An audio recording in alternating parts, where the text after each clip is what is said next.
A home run was scored only when the ball sailed just high and hard enough to strike the wall of the building across the street without being caught on the bounce-off. In our day, quite a few balls used to reach the opposite wall on the fly, but very few fast, low, and choice enough so that they couldn't be handled on the fly. Seymour scored a home run nearly every time he was up. When other boys on the block scored one, it was generally regarded as a fluke, pleasant or unpleasant, depending on whose team you were on, but Seymour's failures to get home runs looked like flukes. Still more singular and rather more to the point of this discussion, he threw the ball like no one else in the neighborhood. The rest of us, if we were normally right-handed as he was, stood a little to the left of the Ripley striking surfaces and let fly with a hard sidearm motion. Seymour faced the crucial area and threw straight down at it, a motion very like his unsightly and abominably unsuccessful overhand smash at ping pong or tennis, and the ball zoomed back over his head with a minimum of ducking on his part, straight for the bleachers, as it were. If you tried doing it his way, whether in private or under his positively zealous personal instruction, either you made an easy out or the goddamn ball flew back and stung you in the face. There came a time when no one on the block would play stoop ball with him, not even myself. Very often then, he either spent some time explaining the fine points of the game to one of our sisters or turned it into an exceedingly effective game of solitaire with the rebound from the opposite building lining back to him in such a way that he didn't have to change his footing to catch it on the trickle in. Yes, I'm making too damned much of this, but I find the whole business irresistible after nearly 30 years. He was the same kind of heller at curb marbles. In curb marbles, the first player rolls or pitches his marble, his shooter, 20 or 25 feet along the edge of a side street where there are no cars parked, keeping his marble quite close to the curb. The second player then tries to hit it, shooting from the same starting line. It was rarely done since almost anything could deflect a marble from going straight to its mark. The unsmooth street itself, a bad bounce against the curb, a wad of chewing gum, any one of 100 typical New York side street droppings, not to mention just plain everyday lousy aim. If the second player missed with his first shot, his marble usually came to rest in a very vulnerable, close position for the first player to shoot at on his second turn. 80 or 90 times out of 100 at this game, whether he shot first or last, Seymour was unbeatable. On long shots, he curved his marble at yours in a rather wide arc like a bowling shot from the far right side of the foul line. Here, too, his stance, his form was maddeningly irregular. Where everybody else on the block made his long shot with an underhand toss, Seymour dispatched his marble with a sidearm, or rather, a side wrist flick, vaguely like someone scaling a flat stone over a pond. And again, imitation was disastrous. To do it his way was to lose all chance of any effective control over the marble.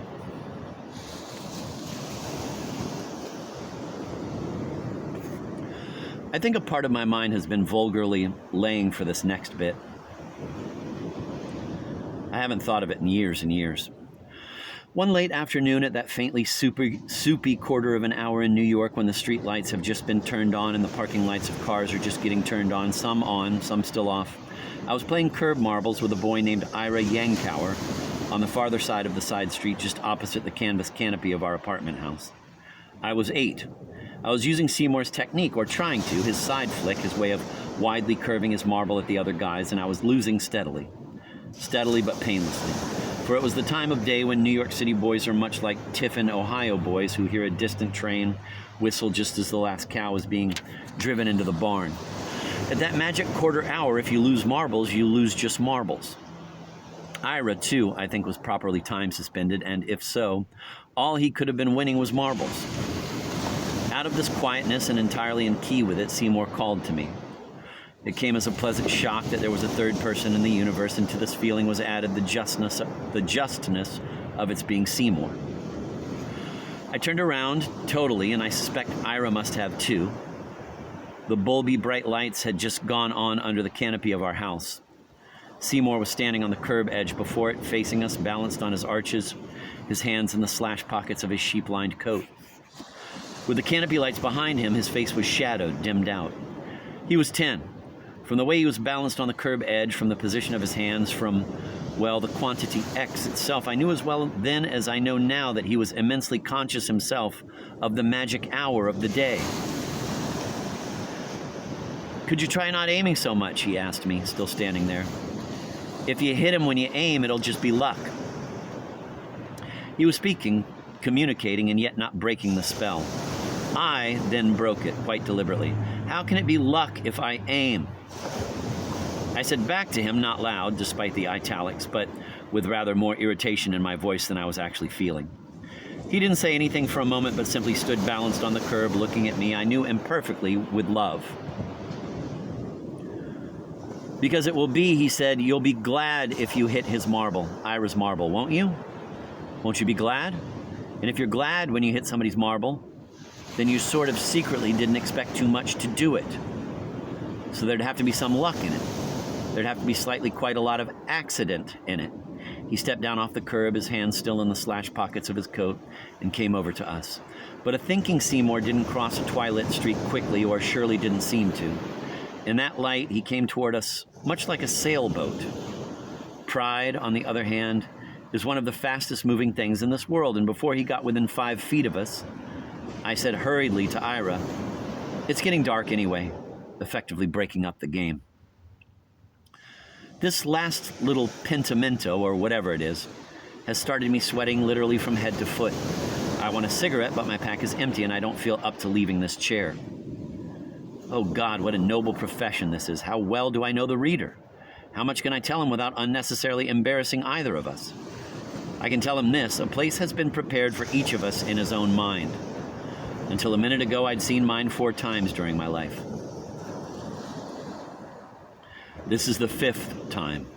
I'm going to stretch out on the floor for a half hour or so. I beg you to excuse me.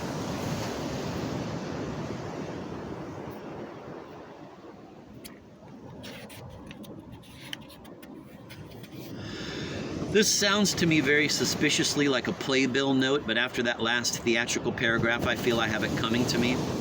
The time is 3 hours later. I fell asleep on the floor. I'm quite myself again, dear Baroness. Dear me, what can you have thought of me? You'll allow me, I beg of you, to ring for another. You'll allow me, I beg of you, to ring for a rather interesting little bottle of wine. It's from my own little vineyards.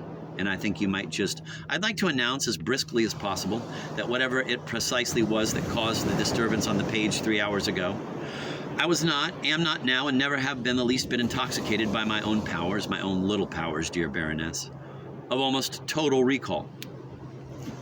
At the instant that I became, or made of myself, a dripping wreck, I was not strictly mindful of what Seymour was saying, or of Seymour himself for that matter. What essentially struck me, incapacitated me, I think, was the sudden realization that Seymour is my De Viga bicycle. I've been waiting most of my life for even the faintest inclination, let alone the follow-through required, to give away a De Viga bicycle. I rush, of course, to explain. When Seymour and I were 15 and 13, we came out of our room one night to listen, I believe, to Stoopnagel and Bud on the radio. And we walked into a great and very ominously hushed commotion in the living room. There were only 3 people present, our father, our mother, and our brother Waker. But I have a notion there were other smaller folk eavesdropping from concealed vantage points. Les was rather horribly flushed. Bessie's lips were compressed almost out of existence, and our brother Waker, who was at that instant, according to my figures, almost exactly 9 years and 14 hours old, was standing near the piano in his pajamas, barefooted, with tears streaming down his face. My own first impulse in a family situation of that sort was to make for the hills, but since Seymour didn't look at all ready to leave, I stuck around too. Les, with partly suppressed heat, at once laid the case for the prosecution before Seymour. That morning, as we already knew, Waker and Walt had been given matching, beautiful, well-over-the-budget birthday presents. 2 red and white striped, double-barred, 26-inch bicycles, the very vehicles in the window of De Vega's sports store on 86th between Lexington and 3rd that they'd both been pointedly admiring for the better part of a year. About 10 minutes before Seymour and I came out of the bedroom, Les had found out that Waker's bicycle wasn't safely stored in the basement of our apartment building with Walt's. That afternoon in Central Park, Waker had given his away. An unknown boy, quote, some schnook he never saw before in his life, end of quote, had come up to Waker and asked him for his bicycle. And Waker had handed it over. Neither Les nor Bessie, of course, was unmindful of Waker's very nice, generous intentions, but both of them also saw the details of the transaction with an implacable logic of their own.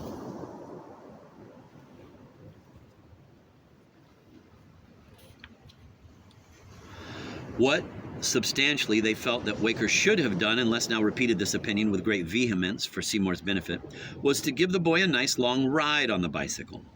Here Waker broke in, sobbing. The boy didn't want a nice long ride. He wanted the bicycle. He'd never had one, the boy. He'd always wanted one. I looked at Seymour. He was getting excited. He was acquiring a look of well-meaning but absolute inaptitude for arbitrating a difficult dispute of this kind, and I knew, from experience, that peace in our living room was about to be restored, however miraculously. Quote, "The sage is full of anxiety and indecision in undertaking anything, and so he is always successful," end of quote. Book 26, the text of Xuangzu. I won't describe in detail for once how Seymour, and there must be a better way of putting this, but I don't know it, competently blundered his way to the heart of the matter so that a few minutes later, the three belligerents actually kissed and made up. My real point here is a blatantly personal one, and I think I've already stated it.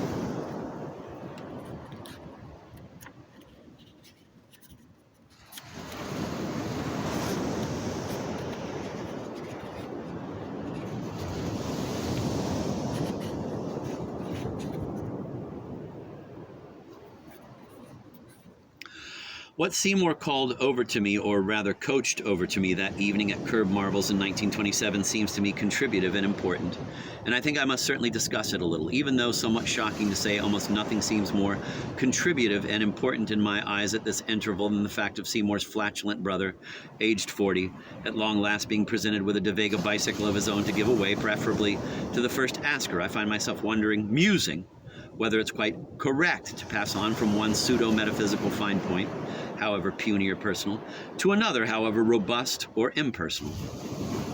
That is, without first lingering, lolling around a bit, in the wordy style to which I'm accustomed. Nonetheless, here goes. When he was coaching me from the curbstone across the street to quit aiming my marble at Ira Yankauer's, and he was 10, please remember, I believe he was instinctively getting at something very close in spirit to the sort of instructions a master archer in Japan will give when he forbids a willful new student to aim his arrows at the target. That is, when the archery master permits, as it were, aiming but not aiming. I'd much prefer, though, to leave Zen archery and Zen itself out of this pint-size dissertation, partly, no doubt, because Zen is rapidly becoming a rather smutty, cultish word to the discriminating ear, and with great, if superficial, justification. I say superficial because pure Zen will surely survive its Western champions, who in the main appear to confound its near doctrine of detachment with an invitation to spiritual indifference, even callousness, and who evidently don't hesitate to knock a Buddha down without first growing a golden fist. Pure Zen, need I add, and I think I do need at the rate I'm going, will be here even after snobs like me have departed.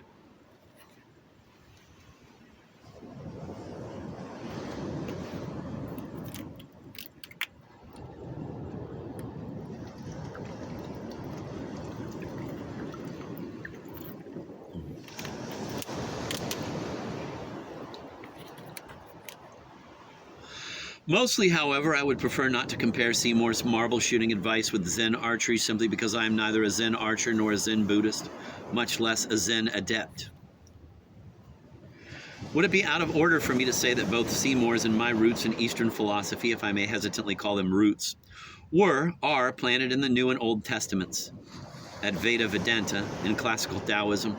I tend to regard myself, if at all by anything as sweet as an Eastern name, as a fourth-class karma yogin, with perhaps a little jnana yoga thrown in to spice up the pot.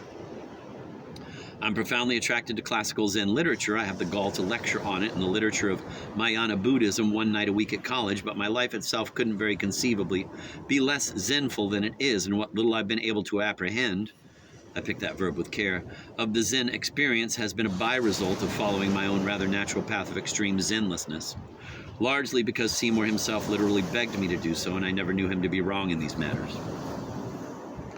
Happily for me, and probably for everybody, I don't believe it's really necessary to bring Zen into this.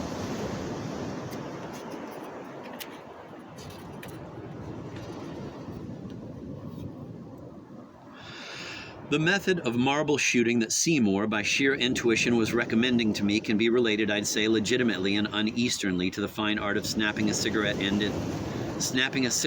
into a small wastebasket from across a room. an art, I believe, of which most male smokers are true masters only when either they don't care a hoot whether or not the butt goes into the basket or the room has been cleared of eyewitnesses, including, quite so to speak, the cigarette snapper himself. I'm going to try hard not to chew on that illustration, delectable as I find it, but I do think it proper to append, to revert momentarily to curb marbles, that after Seymour himself shot a marble, he would be all smiles when he heard a responsive click of glass striking glass, but it never appeared to be clear to him whose winning click it was. And it's also a fact that someone almost invariably had to pick up the marble he'd won and hand it to him.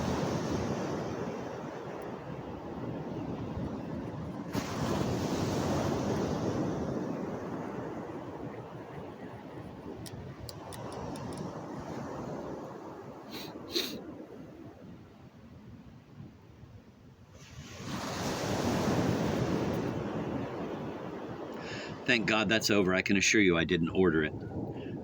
I know this is going to be my last physical notation. Let it be reasonably funny. I'd love to clear the air before I go to bed.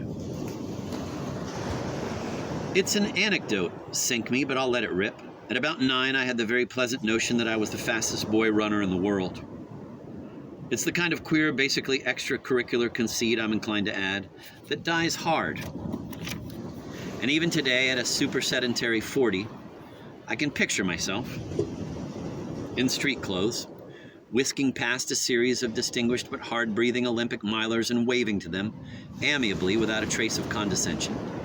Anyway, one beautiful spring evening when we were still living over on Riverside Drive, Bessie sent me to the drugstore for a couple of quarts of ice cream.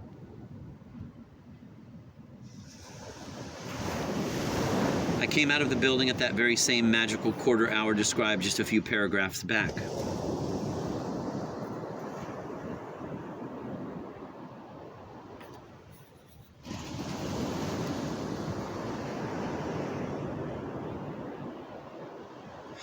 Equally fatal to the construction of this anecdote, I had sneakers on, sneakers surely being to anyone who happens to be the fastest boy runner in the world almost exactly what red shoes were to Hans Christian Andersen's little girl. Once I was clear of the building, I was Mercury himself and broke into a terrific sprint up the long block to Broadway. I took the corner at Broadway on one wheel and kept going, doing the impossible, increasing speed. The drugstore that sold Louis Sherry ice cream, which was Bessie's adamant choice, was 3 blocks north at 113th. About halfway there, I tore past the stationery store where we usually bought our newspapers and magazines, but blindly, without noticing any acquaintances or relatives in the vicinity. Then, about a block farther on, I picked up the sound of pursuit at my rear, plainly conducted on foot. My first, perhaps typically New Yorkese thought was that the cops were after me, the charge conceivably breaking speed records on a non-school zone street. I strained to get a little more speed out of my body, but it was no use. I felt a hand clutch out at me and grab hold of my sweater, just where the winning team numerals should have been. And, good and scared, I broke my speed with the awkwardness of a Goonie bird coming to a stop. My pursuer was, of course, Seymour, and he was looking pretty damn scared himself. "What's the matter? What happened?" he asked me frantically. He was still holding on to my sweater. I yanked myself loose from his hand and informed him in the rather scatological idiom of the neighborhood, which I won't record here verbatim, that nothing had happened. Nothing was the matter.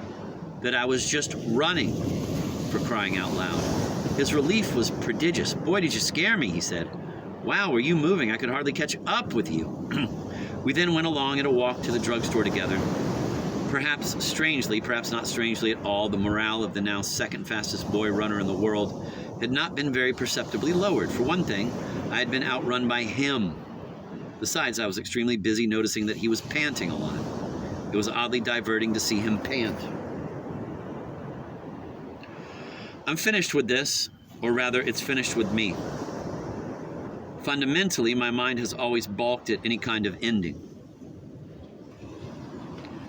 How many stories have I torn up since I was a boy simply because they had what that old Chekhov baiting noise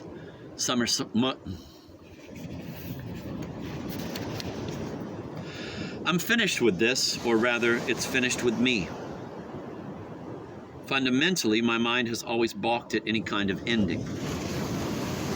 How many stories have I torn up since I was a boy simply because they had what that old Chekhov baiting noise Somerset mom calls a beginning, a middle, and an end? 35? 50?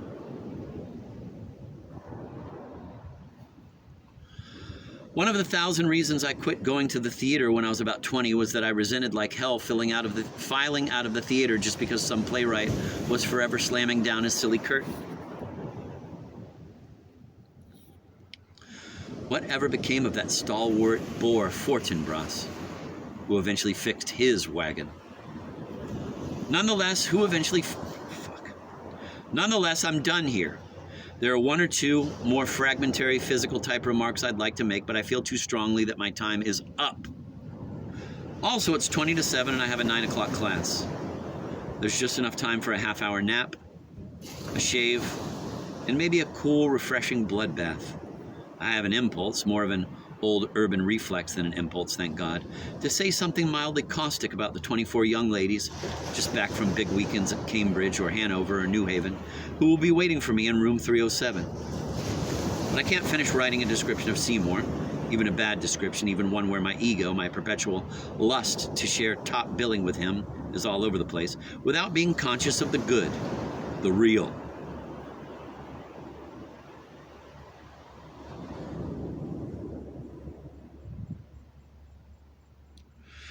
This is too grand to be said, so I'm just the man to say it, but I can't be my brother's brother for nothing, and I know, not always, but I know, there's no single thing I do that is more important than going into that awful room 307.